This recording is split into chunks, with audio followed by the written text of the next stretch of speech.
तो नमस्कार साथियों, आपके अपनी YouTube channel study with Rakesh सांकला पर हार्दिक स्वागत है। आशा करता हूँ आप सभी लोगों की पढ़ाई है बहुत अच्छे तरीके से चल रही होगी।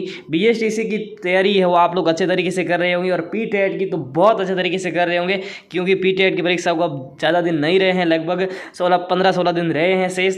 तो आज से हम शुरू करने जा रहे हैं आप लोगों के लिए मॉडल पेपर की सीरीज़। तो हम पूरे 10 मॉडल पेपर करने वाले हैं जब तक कि एग्ज़ाम ना हो जाए, और एग्ज़ाम की खोपड़ी में छेद करके हम लोग मानने वाले हैं, है ना। छोड़ेंगे नहीं, एग्जाम को तो तोड़ के ही रहेंगे। तो 10 मॉडल पेपर हम लोग करने वाले हैं। आज ये पहला मॉडल पेपर रहने वाला है, ये भी राजस्थान जीके का पहला मॉडल पेपर रहने वाला है। यदि आप PTET की तैयारी कर रहे हो तो आप लोगों की तैयारी का पूरा आकलन इस मॉडल पेपर से हो जाएगा। पूरे के पूरे 50 प्रश्न है, पैटर्न पर आधारित मॉडल पेपर है ना। तो आप लोगों की तैयारी का तो आकलन इस वीडियो से होने वाला ही है। तो वीडियो को पूरा अंत तक जरूर देखोगे, क्लास को लाइक ज़रूर कर देना और कमेंट ज़रूर कर देना अंत में क्लास आपको कैसी लगती है। चलो अब डिस्कस करते हैं राजस्थान जीके के टॉप 50 प्रश्न जो PTET परीक्षा 2022 और BSTC परीक्षा 2022 के पेपर पैटर्न पर आधारित है। कोई भी त्रुटि हो जाए, वीडियो के अंदर कोई प्रश्न फैक्ट है वो गलत चला जाए, क्योंकि ये मैंने नहीं छप रखे हैं जो मॉडल पेपर, ये प्रिंटेड है, मैंने बस इस PDF तैयार किया है। तो इसके लिए आप लोग खुद फैक्ट है वो चेक कर सकते हैं यदि आपको किसी प्रश्न में गलती नज़र आती है तो।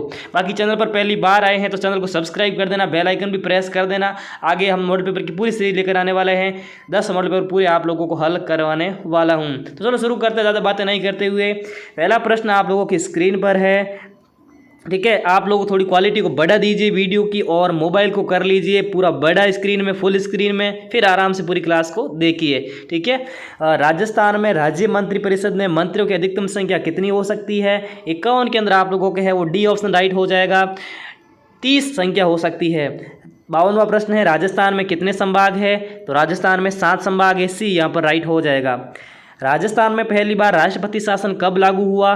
तो यहाँ पर आप लोगों के है वो सी 53वें प्रश्न के अंदर है वो डी ऑप्शन राइट हो जाएगा। 1967 के अंदर राजस्थान में पहली बार राष्ट्रपति शासन लागू हुआ। अगला प्रश्न है 54वां प्रश्न, राजस्थान का वह जिला जहां से कर्क रेखा निकलती है? तो ए ऑप्शन दिया गया चित्तौड़गढ़, बी है डूंगरपुर, सी है बीकानेर और डी है जैसलमेर। तो आप सभी जानते हैं राजस्थान के अंदर है वो कर्क रेखा है वो कहां से गुजरती है? डूंगरपुर जिले से है वो कर्क रेखा गुजरती है। 55वां प्रश्न है क्षेत्रफल की दृष्टि से राजस्थान का सबसे बड़ा जिला कौन सा है? तो आप सभी जानते हैं यहाँ पर धौलपुर, बाड़मेर, बीकानेर और जैसलमेर। तो क्षेत्रफल की दृष्टि से राजस्थान का सबसे बड़ा जिला है वो जैसलमेर है, हमारा डी ऑप्शन राइट हो जाएगा। अगला प्रश्न है बाजरा उत्पादन, बाजरा उत्पादन में राजस्थान का भारत में कौन सा स्थान है? जल्दी से कमेंट करके बताइए, बाजरा उत्पादन में राजस्थान का भारत में कौन सा स्थान है? तो आप सभी जानते हैं पहला, दूसरा, तीसरा, चौथा। तो यहाँ पर ए ऑप्शन हमारा राइट हो जाएगा, बाजरा उत्पादन में राजस्थान का भारत में पहला स्थान है। अगला प्रश्न है सरसों, राष्ट्रीय सरसों अनुसंधान केंद्र कहाँ पर स्थित है? 57वां प्रश्न आप लोगों के सामने है, अलवर, कोटा, भरतपुर, करौली। तो राष्ट्रीय सरसों अनुसंधान केंद्र कहाँ पर स्थित है? तो यहाँ पर भरतपुर आपके राइट हो जाएगा, जिसको क्या कहते हैं सेवर प्रदेश भी कहते हैं, सरसों प्रदेश भी कहते हैं। और अगला प्रश्न है 58वां प्रश्न, जनगणना 2011 के अनुसार राजस्थान में लिंगानुपात क्या है? तो 58वें प्रश्न के अंदर आप लोगों के यहाँ पर राइट हो जाएगा सी ऑप्शन, जनगणना 2011 के अनुसार राजस्थान का लिंगानुपात 928 है, ठीक है। अगला प्रश्न है 59वां प्रश्न, उत्तर भारत का सर्वप्रथम पूर्ण साक्षर जिला कौन सा है? तो हमें बताना है कि उत्तर भारत का सर्वप्रथम पूर्ण साक्षर जिला कौन सा है। ऑप्शन दिए गए हैं अजमेर, झुंझुनू, जयपुर, उदयपुर। तो यहाँ पर 59वें प्रश्न के अंदर आपके ए राइट हो जाएगा, अजमेर राइट हो जाएगा। थोड़ी इसकी क्वालिटी है वो, ओपेसिटी है वो कम कर लेते हैं, फिर चलते हैं आगे। 60वां प्रश्न है राजस्थान का सबसे निकट बंदरगाह है? जल्दी से कमेंट करके बताइए आपका क्या उत्तर राइट होने वाला है। बहुत इंपॉर्टेंट सीरीज रहने वाली है ये, तो वीडियो को अभी से लाइक कर दीजिए। राजस्थान का सबसे निकट बंदरगाह कौन सा है? ए ऑप्शन है कोलकाता, बी में कांडला, सी में हल्दिया, डी में विशाखापत्तनम। तो आप सभी जानते हैं कांडला बंदरगाह जो गुजरात में के अंदर है, राजस्थान का सबसे निकटतम बंदरगाह है, जिसे अब दीनदयाल उपाध्याय बंदरगाह भी कहा जाता है। अगला प्रश्न है मेजा बांध का निर्माण किस नदी पर हुआ है? जल्दी से कमेंट करके बताइए। ए है कोठारी, बी है बनास, सी है घोड़ा पछाड़ और डी है बेड़च। तो 61वें प्रश्न के अंदर आपके ए ऑप्शन राइट हो जाएगा। मेजा बांध प्रतापगढ़ के अंदर कोठारी नदी पर है। चलते हैं अगले प्रश्न के तरफ। ताल छापर किसके लिए प्रसिद्ध है, जल्दी से कमेंट करके बताइए। 62वां प्रश्न है, ताल छापर किसके लिए प्रसिद्ध है, जल्दी से कमेंट करके आपको बताना है कि ताल छापर किसके लिए प्रसिद्ध है। काले हिरणों के लिए है, बाघ के लिए है, हाथी के लिए है या शेरों के लिए है। तो आप सभी जानते हैं कि ताल छापर चुरू का है वो काले हिरणों के लिए प्रसिद्ध है। अगला प्रश्न है, इंस्ट्रूमेंटेशन लिमिटेड स्थित है। तो यहाँ पर ए ऑप्शन है जयपुर, बी है बीकानेर, सी है अजमेर, डी है कोटा। तो इंस्ट्रूमेंटेशन लिमिटेड कहाँ पर स्थित है। 63वें प्रश्न के अंदर आपके राइट हो जाएगा डी वाला ऑप्शन, कोटा में स्थित है। अगला प्रश्न है, राजस्थान का धातु नगर कहलाता है, जल्दी से कमेंट करके बताइए। ए में है भीलवाड़ा, बी में है जयपुर, सी में है नागौर, डी में है अलवर। तो राजस्थान का धातु नगर आप सभी जानते हैं। 64वें प्रश्न के अंदर सी ऑप्शन नागौर राइट हो जाएगा। अगला प्रश्न है, किस जिले में मैग्नीज अधिक मात्रा में निकाला पाया जाता है, यानी सर्वाधिक मैग्नीज उत्पादक जिला कौन सा है राजस्थान का। 65वां प्रश्न है, तो सीकर, पाली, सिरोही, बांसवाड़ा। तो आप सभी जानते हैं, बहुत इंपॉर्टेंट प्रश्न ये रहने वाला है। जो बांसवाड़ा है वो राजस्थान में सर्वाधिक मैग्नीज का उत्पादन करता है। चलते हैं अगले प्रश्न की तरफ। अगला प्रश्न है, विश्व का सर्वश्रेष्ठ लिग्नाइट कहाँ पाया जाता है, कमेंट करके बताइए जल्दी से, बहुत इंपॉर्टेंट प्रश्न है। विश्व का सर्वश्रेष्ठ लिग्नाइट पलाना में, बीकानेर में, अलवर में या कोटा में पाया जाता है। तो 66वें प्रश्न के अंदर यहाँ पर आपके पलाना राइट हो जाएगा। विश्व का सर्वश्रेष्ठ लिग्नाइट पलाना में पाया जाता है। यदि आपको प्रश्न अच्छे लग रहे हैं, क्लास अच्छी लग रही है, तो लाइक ज़रूर कर लेना और चैनल को सब्सक्राइब जरूर कर देना। चलते हैं अगले प्रश्न की तरफ। अगला प्रश्न स्क्रीन पर आता है, एशिया की दूसरी सबसे कृत्रिम झील कौन सी है, जल्दी से कमेंट करिए। एशिया की दूसरी सबसे बड़ी कृत्रिम झील, यहाँ पर 67वां प्रश्न है, एशिया की दूसरी सबसे बड़ी कृत्रिम झील बालसमंद, राजसमंद, जयसमंद या सिलिसेट झील। तो यहाँ पर 67वें प्रश्न के अंदर आपके राइट हो जाएगा जयसमंद झील एशिया की दूसरी सबसे बड़ी कृत्रिम झील है। अगला प्रश्न है स्क्रीन पर आप लोगों के सामने। अगला प्रश्न स्क्रीन पर आता है, हाँ अगला प्रश्न है, गीदड़ नृत्य कहाँ पर होता है, शेखावटी में, वागड़ में, तोरावटी में या हाड़ौती के अंदर होता है। तो आप सभी जानते हैं गीदड़ नृत्य राजस्थान में शेखावटी के अंदर होता है। अगला प्रश्न है, अग्नि नृत्य किस संप्रदाय द्वारा किया जाता है, जल्दी से कमेंट करके बताइए कि अग्नि नृत्य किस संप्रदाय द्वारा किया जाता है। 69वां प्रश्न है, ए है विष्णोई, बी है जसनाती, सी है रामसनई और डी है कबीरपंथी। तो अग्नि नृत्य आप सभी जानते हैं जसनाती संप्रदाय द्वारा किया जाता है। चलते हैं अगले प्रश्न की तरफ। सुशीर वाद्यों में सर्वश्रेष्ठ वाद्य कौन सा है। ए में है अलगोजा, बी में शहनाई, सी में है बांसुरी और डी में मोरचंग। तो सुशीर वाद्यों के अंदर सर्वश्रेष्ठ वाद्य कौन सा है, तो शहनाई यहाँ पर आपके राइट हो जाएगा। चलते हैं अगले प्रश्न की तरफ। अगला प्रश्न है, कपिल मुनि का मेला कहाँ पर बढ़ता है। 71वां प्रश्न है, 71वां प्रश्न है, कपिल मुनि का मेला कहाँ पर बढ़ता है, जल्दी से कमेंट करके बताइए। तो यहाँ पर ए में है बीकानेर, बी में कोलायत, सी में है देशनोक और डी में करौली। तो यहाँ पर कोलायत राइट हो जाएगा। कोलायत कहाँ स्थित है, बीकानेर में स्थित है। अगला प्रश्न है 72वां प्रश्न है, गणगौर का त्यौहार किस महीने में आता है। चैत्र है, वैशाख है, श्रेष्ठ है और फाल्गुन है। तो गणगौर का त्यौहार आप सभी जानते हैं। 72 के अंदर आपके ए ऑप्शन राइट हो जाएगा, चैत्र यहाँ पर राइट हो जाएगा। अगला प्रश्न है, हाँ किस दिन लीलटास पक्षी का देखना शुभ माना जाता है। ऑप्शन दिए गए नवरात्रा, दशहरा, दीपावली, होली। तो यहाँ पर आपके दशहरा के दिन है वो लीलटास को देखना शुभ माना जाता है। चलते हैं अगले प्रश्न की तरफ। 74वां प्रश्न है, लड़के के जन्म पर थाली बजाई जाती है किस धातु की, यानी हमको बताना है कि लड़के के जन्म पर किस धातु की थाली बजाई जाती है। सोने की, चांदी की, कांसे की, इनमें से कोई नहीं। तो 74वें प्रश्न के अंदर आपके राइट हो जाएगा सी ऑप्शन, कांसे की थाली है वो बजाई जाती है। अगला प्रश्न स्क्रीन पर आता है आप लोगों के, डिंगल का हेरोस किसे कहा जाता है। ए में है पृथ्वीराज राठौड़ को, बी में शिवचंद भरतिया को, सी में अंबिका दत्त को, डी में मोनोत नैणसी को। तो आपके यहाँ पर आप लोगों के राइट हो जाएगा, डिंगल का हेरोस पृथ्वीराज राठौड़ को कहा जाता है। 75 के अंदर ए वाला ऑप्शन आपके राइट हो जाएगा। अगला प्रश्न स्क्रीन पर आता है, कौन सा लोक देवता पंच पीरों में नहीं आता है। तो 5 पीर है राजस्थान के अंदर, आप सभी जानते हैं। तो हमको बताना है कि कौन सा लोक देवता पंच पीरों में नहीं आता है। तो यहाँ पर 76वें प्रश्न के अंदर तेजा जी यहाँ पर राइट हो जाएगा। ठीक है, तेजा जी है वो पंचपीरों में नहीं आते हैं। हड़बू जी, रामदेव जी, पाबू जी, गोगा जी और मेहो जी है वो आपके पंचपीर के अंतर्गत आते हैं। अगला प्रश्न बहुत इंपॉर्टेंट है, मधुमक्खियों की देवी किसे कहा जाता है? हमारे राजस्थान के अंदर मधुमक्खियों की देवी किसे कहा जाता है? करणी माता को, रानी सती को, सुंदा माता को, जीण माता को। 77वें प्रश्न के अंदर आपके राइट हो जाएगा, जीण माता को मधुमक्खियों की देवी कहा जाता है। तो यहाँ पर डी वाला ऑप्शन एकदम करेक्ट हो जाएगा। अगला प्रश्न 78वां प्रश्न है, स्वांगिया माता कहाँ के शासकों की कुल देवी है? ए ऑप्शन दिया गया है जैसलमेर, बी है जयपुर, सी उदयपुर, डी है कोटा। तो स्वांगिया माता कहाँ के शासकों की कुल देवी है? कमेंट करके बताइए। 78वां प्रश्न है, 78 ए आपके राइट हो जाएगा, स्वांगिया माता जैसलमेर के शासकों की कुल देवी है। अगला प्रश्न है, मेवाड़ का मैराथन किसे कहा जाता है? बहुत इंपॉर्टेंट प्रश्न है, बार बार ये प्रश्न रिपीट हुआ है एग्जाम के अंदर, तो आपको कमेंट करके बताना है कि मेवाड़ का मैराथन किसे कहा जाता है? दिवेर के युद्ध को कहा जाता है, बाड़ी के युद्ध को कहा जाता है, खातौली के युद्ध को कहा जाता है, खानवा के युद्ध को कहा जाता है। तो यहाँ पर ए वाला ऑप्शन राइट होगा, दिवेर का युद्ध को है वो मेवाड़ का मैराथन कहा जाता है।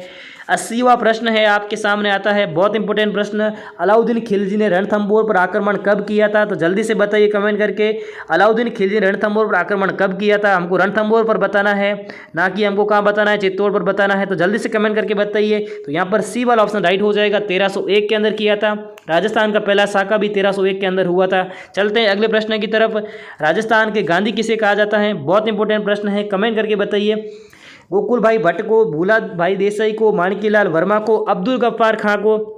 तो राजस्थान के गांधी आप सब जानते हैं, गोकुल भाई भट्ट को कहा जाता है। तो यहाँ पर ए वाला ऑप्शन करेक्ट हो जाएगा। बीजक पहाड़ी कहाँ पर स्थित है? बहुत इंपॉर्टेंट प्रश्न है, एग्जाम में पूछा जा चुका है, बैराट में, जयपुर में, भरतपुर में या कोटा के अंदर। तो बीजक पहाड़ी आपके पता ही आप सभी को, 82वें प्रश्न के अंदर आपके ए वाला ऑप्शन राइट हो जाएगा। बैराट के अंदर स्थित है बीजक पहाड़ी, और बैराट कहाँ है? बैराट है वो जयपुर के अंदर स्थित है। अगला प्रश्न है 83वां प्रश्न, जनसंख्या की दृष्टि से सबसे छोटा संभाग कौन सा है? हमको बताना है कि राजस्थान के अंदर जनसंख्या की दृष्टि से सबसे छोटा संभाग भरतपुर, कोटा, जोधपुर और जयपुर। तो यहाँ पर आपके 83वें प्रश्न के अंदर है वो बी वाला ऑप्शन राइट हो जाएगा। जनसंख्या की दृष्टि से कोटा संभाग सबसे बड़ा संभाग है, और सबसे बड़ा संभाग जयपुर संभाग है। और क्षेत्रफल की दृष्टि से जोधपुर संभाग सबसे बड़ा संभाग है, और सबसे छोटा संभाग कोटा संभाग है। अगला प्रश्न है, सुमेलित कीजिए, हमको है वो इन जिलों को सुमेलित करना है। बहुत इंपॉर्टेंट प्रश्न बनता है आपके लिए, तो हम सम्मिलित कर लेते हैं। यहाँ पर नवलखा झील बूंदी में स्थित है, गैव सागर डूंगरपुर में है, बालसमंद जोधपुर में है, कोलायत बीकानेर के अंदर है। तो यहाँ पर सभी के सामने ही है वो एकदम सही करेक्ट। यहाँ पर आपके ए के अंदर पहला है, बी के अंदर दूसरा है, सी के अंदर तीसरा और चौथे में चौथा है। तो यहाँ पर आपके ए वाला ऑप्शन राइट हो जाएगा। चलते हैं अगले प्रश्न की तरफ। अगला प्रश्न स्क्रीन पर आता है, जल्दी से लेकर आते हैं आप लोगों के सामने। 85वां प्रश्न है, जिन वनों पर पूर्ण सरकारी नियंत्रण होता है वे कहलाते हैं। बहुत इंपॉर्टेंट प्रश्न है, वे कौन से ऐसे वन होते हैं जिन पर पूरी तरीके से सरकार का नियंत्रण होता है? तो यहाँ पर ए में आरक्षित वन, बी में अवर्गीकृत, सी में सुरक्षित, डी है इनमें से कोई नहीं। तो यहाँ पर आपके 85वें प्रश्न के अंदर ए ऑप्शन राइट हो जाएगा। उन्हें कौन से वन कहते हैं? उन्हें आरक्षित वन कहते हैं। अगला प्रश्न है, हाँ, राजस्थान का वह राष्ट्रीय अभ्यारण्य जो एशिया में पक्षियों का सबसे बड़ा प्रजनन क्षेत्र माना जाता है, यानी है वो साइबेरिया से भी है वो पक्षी यहाँ पर हमारे राजस्थान के अंदर आते हैं, और एशिया का सबसे बड़ा है वो प्रजनन केंद्र है वो यहाँ कहलाता है। यहाँ पर आते हैं पक्षी है वो बच्चों को जन्म भी देते हैं। तो यहाँ पर 86वें प्रश्न के अंदर आपके राइट हो जाएगा सी वाला ऑप्शन, केवलादेव है वो यहाँ पर एकदम करेक्ट हो जाएगा। केवलादेव राष्ट्रीय अभ्यारण्य भरतपुर एकदम करेक्ट हो जाएगा। भारत का वह राज्य जहां अनेक प्रकार के खनिज मिलने के कारण उसे भूगर्भ वेताओं ने खनिजों का संग्रहालय कहा है। तो ये तो किसके संदर्भ में कहा है आप सभी जानते ही है।